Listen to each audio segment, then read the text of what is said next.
we wanted humidity is our friend in propagation. It keeps the stress off. It's our friend post pinch, and it keeps those new shoots young and herbaceous and tender. But in the end, it's our enemy. Humidity is not your friend in the end.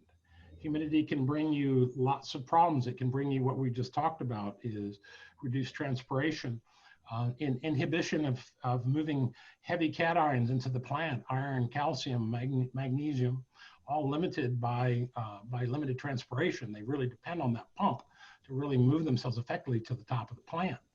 So humidity becomes the enemy of transpiration. Humidity also becomes the friend of pathogens and all kinds of other nasty things that can happen. So again, we have these periods in the cycle of a poinsettia production where humidity is an important piece of the puzzle. But when we start talking about from now to the end, if you're pinched and your breaks are established and they're at least like an inch long, now you start thinking about what is a low humidity strategy. So now humidity needs to go away. So humidity control,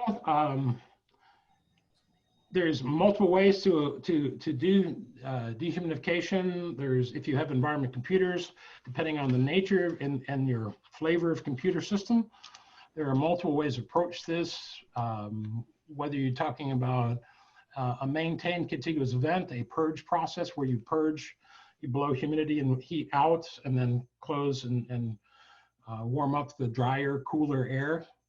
I mean, it all goes back to the principle, and we'll get to that here in a bit, of one of my favorite topics is dew point, but we'll get to that point. But this picture here is exactly what you never want to see on a poinsettia crop unless you are propagating or you just pinched. That is fog in the greenhouse. Fog in the greenhouse is your enemy.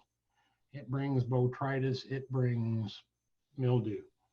So it's very important to keep a close monitor on this. If you don't have automatic controls for your dehumidification of the greenhouse, then I would encourage you to do a afternoon aggressive ventilation going into the evening to purge the moist, warm air that has been built up by evapotranspiration in the greenhouse.